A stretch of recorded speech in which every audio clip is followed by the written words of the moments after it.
We're on a unceded Red Lake Nation land. It's sovereign, belonging to the Red Lake Nation. Its people held in common. Each and every one of them has a stake in these 8 acres out here.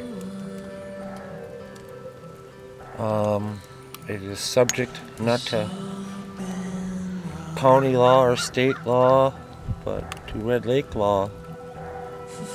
For the past 50 or 60 years, Enbridge has been flowing oil through tribal lands.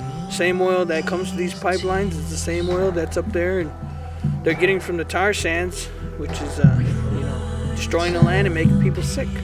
It affects us all. Sicknesses doesn't choose just one race. It gets everybody. And if a spill happens here, if a pipeline breaks, it's going to be devastating for Red Lake, which I love and which I've grown up on all my life, and that's just too big of a risk to sit idly by and let happen. I want to see the pipeline be shut down. We need water to survive.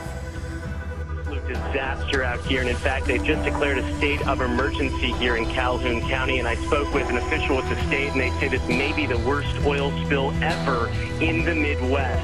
What caused that Enbridge oil spill?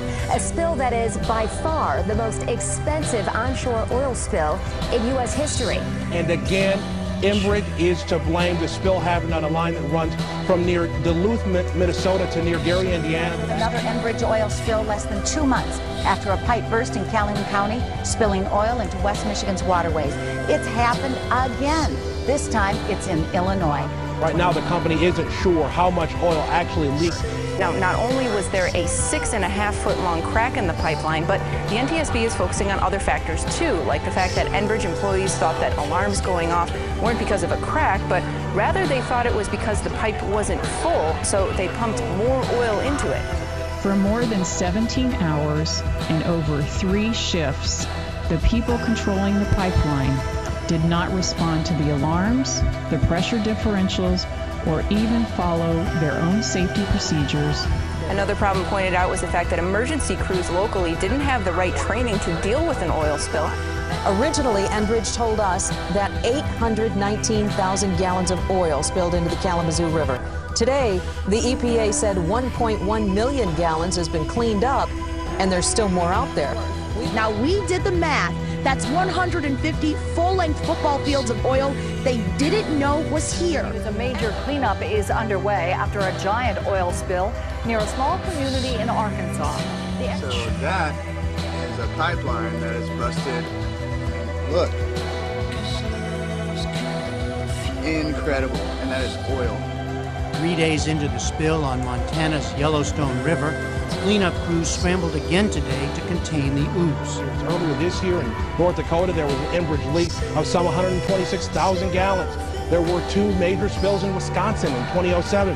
Enbridge pipelines have sprung a dozen leaks in Michigan alone.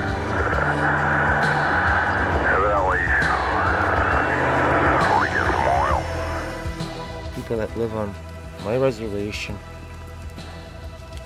they're caught up in the daily struggle of keeping, food on the table and the lights on. Today it's very hard to subsist, even on the reservation. It's forced into a system that we philosophically are opposed to.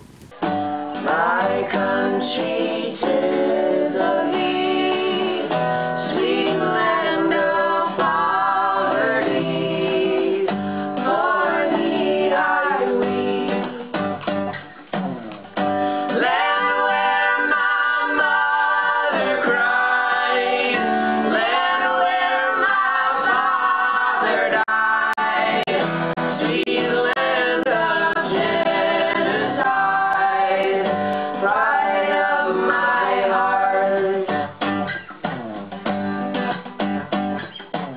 Being Native, I guess I've always felt, a real strong connection to, to my reservation, to my land and my people in turn, So, what I want out of this is oil to stop flowing in a renewed sense of being Indian.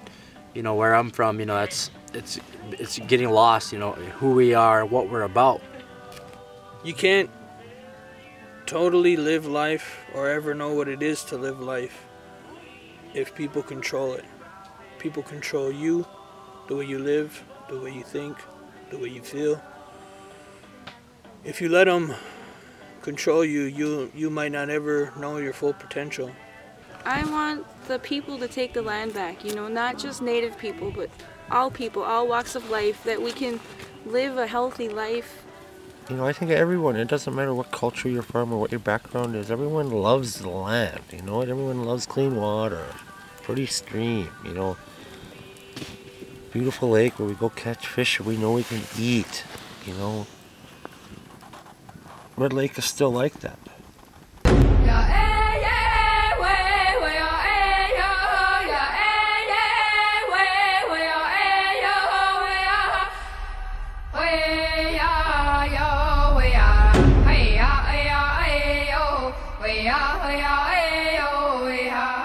This corporation just, you know, ignoring our sovereignty as a nation. They didn't even ask. It's kind of like they spit in our face as a nation. You know, those people, they get paid to do what they do, and they get paid good. And with people jumping from energy companies into government positions, regulating energy, there's nothing ethical about it. They're not waging a humanitarian relief effort to get people energy. They're waging a profit war. It's corrupt. You want to push more oil through those pipes to get more money. But I don't think you realize that what you guys do affects you more than you realize. There's nowhere to run when the earth becomes your enemy. You know, this is a condescending meeting. You're going through the motions to say that your company gave my people the opportunity to voice their opinions. You know, my people, I've always lived off the land. We live off this land, and I don't know anybody here that could go a few days, a week without water. The very same water that sheer oil is poisoning. Be surprised there isn't 500 or 1,000 or 2,000 people here. A lot of my people, I'm from the Leech Lake Reservation, a lot of my people are hopeless. They're lucky if they put food on their table by the end of the night. They're trying to make it through the day. This basically just boils down to economic blackmail. You come into these small rural communities that are poor, that need help, and you guys can buy your way through any of this. And that you guys get to run amok, make up your rules, and make up whatever you guys want to say or do. It's been nothing but a run around with Enbridge, and hard times, man. Especially after doing 3 tours in the Straits of Hormuz with the United States Navy. And then you guys want to come over to my house, and you want to step on my toes, man. I'm sick of Enbridge. I just about had it up to here with us. And, you know, all these guys over here with their suit and ties and everything, you know, I'm not going to say it right here, but I'm not real happy right now, and there's a lot of people that aren't real happy right now with you people. This is all I want to say. You are my enemies. You know, this pipeline is the greatest threat to our environment that we've ever had. And this panel here, and we who permit it are just good Germans going on with it. Are you using tar sands oil now, or will you be in the future in this pipeline? There are, that is part of the product that will go through the line. It has gone through the line from Western Canada. There's not tar nor sand in the product that we pump. Like Randy said, we have strict quality standards. There are no sand going through the pipe at this strand. The simple fact is, this is diluted bitumen. Bitumen, that is what industry even calls it, not crude oil. This is what you guys call it, and TransCanada calls it, when it's going for your benefit, not to pay into Pipeline Hazardous Safety Fund or to the IRS. As an EMS individual, I would like to know how corrosive is dilbit? How do I treat exposure? What does dilbit consist of? It is a blend of refined products. Those refined products are kind of a blend of different materials. I'm not sure that I can quote exactly what types of materials those are.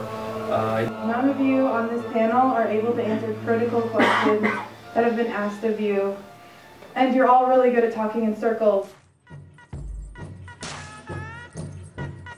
I could understand if we didn't have any other options, but there's so many other options.